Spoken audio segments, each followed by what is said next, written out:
Hi, everyone. I'm Gordon Haff, technology evangelist with Red Hat, and I'm pleased to be joined by Irshad today to talk about data and data services. Irshad, please introduce yourself. Hey, Gordon, everyone. My name is Irshad Raihan. I am Director of Product Marketing at Red Hat's Cloud Storage and Data Services business. So, Irshad, to start with, I'd like to ask you something that I think will help frame the rest of this discussion. First, I'm going out on a limb and make the assumption that data-related challenges organizations are facing today are different from in the past. Is my assumption right? And if so, what has changed? It's an interesting question, Gordon. The assumption is mostly right. What is interesting is that the fundamentals really haven't changed that much. They're manifesting themselves differently in today's world. So think about the classic 3 V's, right? We've talked about volume, variety, and velocity of data. We've been talking about this, since the time of Hadoop. However, the way that they're manifesting themselves are in the context of much greater collaboration. So even though the volume of data has been steadily increasing, and maybe not steadily in some cases, exponentially in other cases, it's really more about how do you get different stakeholders across the data pipeline to collaborate around the data. That's really the challenge. You think about velocity, it's the same thing. It's about portability of data. At the same time, it's access and security of the same data. If you think about variety, in the past, we talked about unstructured versus structured data. But when you really think about unstructured, the number of devices out there far outnumber the number of sources of structured data. So think about Internet of Things and Edge and other things that are driving that variety of data. What it really boils down to, Gordon, in my view, is the mindset of the average enterprise has changed. Most enterprises realize that they can't compete now in the way that they utilize data. And that is causing fundamental seismic shifts in the way that data companies really operate. At this point, it's probably also worth discussing why we're talking about data and data services, whereas in the past, I think we'd have been talking storage. I think that's a valid point. In fact, as I introduced myself, right, we really sort of serve both sides of the coin, right? Cloud storage and data services. In a sense, storage is a means to an end, Gordon, right? The value of data is very much tied to applications and to the business. In fact, you've covered this in other segments of this series as well, about some of those lines blurring between infrastructure and applications. And so this is really part of that broader movement where infrastructure operators cannot operate in a silo. They have to be much more business savvy. It's very much, purpose-built infrastructure for the workload and the business problem you're trying to solve. And therefore, data services really serves as that glue that sits between the infrastructure and the business to really go back to, addressing those pain points around volume, variety, and velocity. So it's a trend that we're seeing a lot more of in our industry. I'm interested from your perspective, what are the important elements of data services? Yeah, there's multiple ways to slice things up, Gordon. One of the simplest ways we find that customers tend to think of is in terms of data at rest, data in motion, and data in action. And the reason we think of it that way is it's you can very easily get overwhelmed by the challenges around all of the, just managing the data in an organization. The easiest way that we find customers think through this is, I've got a lot of data that is, traditional data that I've been collecting through, traditional BI systems, through point of sale systems, things like that, structured data effectively. But there's a lot more of unstructured, NoSQL type of data that lives within organizations as well. So I need a strategy around that data at rest. But at the same time, I'm also dealing with data in motion. So think about all of the streaming ingest that's coming into an organization. We talked about edge and devices and things like that. And how do I marry some of that data? How do I quickly gain insights? Because what's interesting about the sort of contrast between data at rest and data in motion is data at rest is, every bit of the data is valuable, right? Data in motion, however, think about an RFID sensor, think about a power meter. Most of the data that it's sending into the gateway is actually not that interesting. What's interesting is when there's spikes and troughs in the data, right? So there's almost a different mindset you would need to handle data in motion versus data at rest. But the third pillar is where we think is the most exciting, right? That's the data in action. That's the glue. That's the piece where we talk about things like collaboration. We talk about real-time insights, AI, ML, and all of that happening. So if I think most customers, as they sort of break things down, this is probably the easiest way to marry the old and the new, as well as a lot of things that are happening around the edge. So Irshad, we've sort of been talking in the abstract.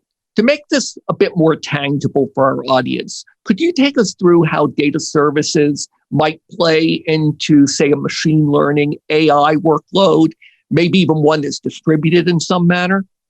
Absolutely, Gordon. So this is a classic data in action scenario, right? One of the examples that is very prominently out there is the Open Data Hub project that is a community project, and it really attacks the heart of the problem around collaboration. Data scientists and data engineers have been telling us for years that the easy bits are sometimes actually working on the inferencing and the model training. The hard bits are the collaboration, right?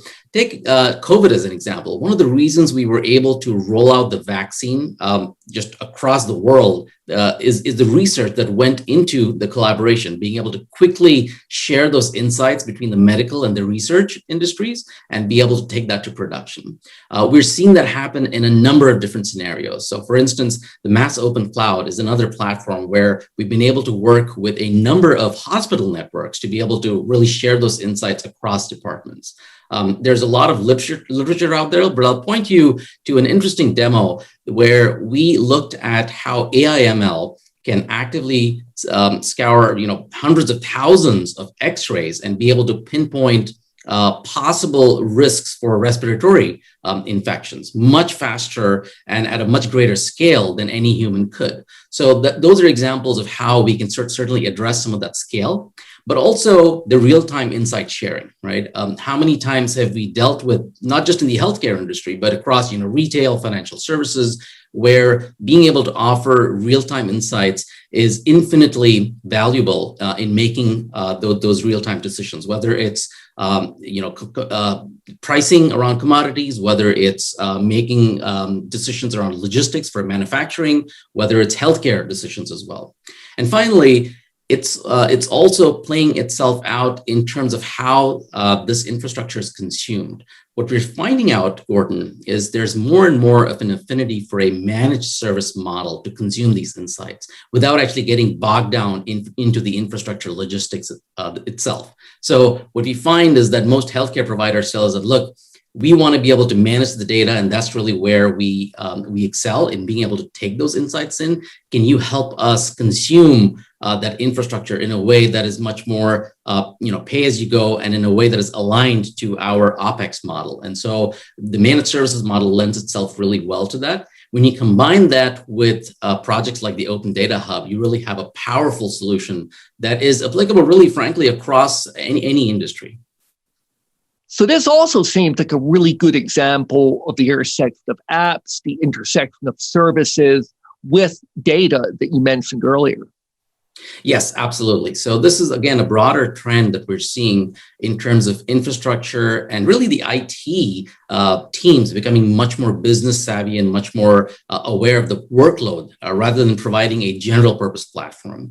Another trend that we've seen is, there's an interesting way of putting it, which is as things have gotten bigger, things have gotten smaller. And what I mean by that is, think about as applications have gotten more complex, they're really being delivered by microservices rather than these monolithic applications, right? Similarly, in infrastructure, what we're finding is that enterprises need much more granular control in the way that not only they purchase, but the way they consume these infrastructure services. And that's going back to that managed services idea, where the cloud has really impacted the way that enterprises consume infrastructure. We're also seeing this manifest itself on the skills side, right? Because of the fact that enterprises need much more granular control without really becoming experts in infrastructure. We've seen this sort of rise of the generalist, right? Where the generalist needs a sense of how to be able to manage that infrastructure, for instance, storage and data services, but without becoming an expert in storage or data services. So it behooves all of the vendors to be able to provide these control planes that makes it easier for the generalist to get it just right, where they're able to have the granular control to be able to control things like microservices and work with infrastructure in much smaller buckets than they would have in the past, but also not get too bogged down into those infrastructure logistics. To close this out, what are the roles in an organization that are likely to make use of these data services? That's a fantastic question. And in fact, it's a two-part answer, right? There's two facets of data services. If they think about it, northbound, we have the app dev teams, we have DevOps managers, folks that are building applications and that are rolling on an agile basis, rolling these applications out. So there's absolutely no room for downtime or loss of data. Then you've got the chief data officers, right? So folks that are constantly thinking about risk and compliance and business continuity. And in some sense, even developers have started to care about infrastructure, right? This goes back to your point about the lines blurring, right? In the past, developers worked in a silo and infrastructure folks worked in a silo.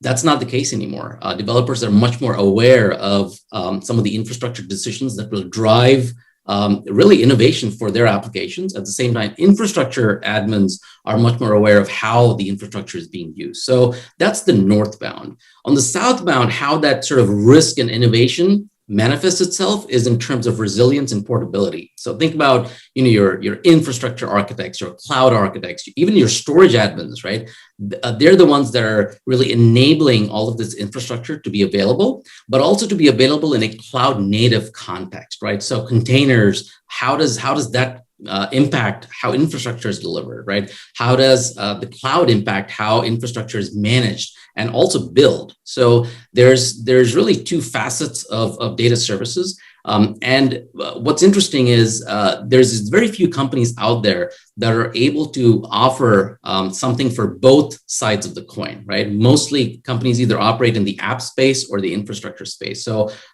as we work with customers as being a trusted advisor, our advice really would be to work with vendors that can kind of marry those two worlds and consolidate a single control plane for all of data services. Well, thank you, Irshad. Thanks, Gordon.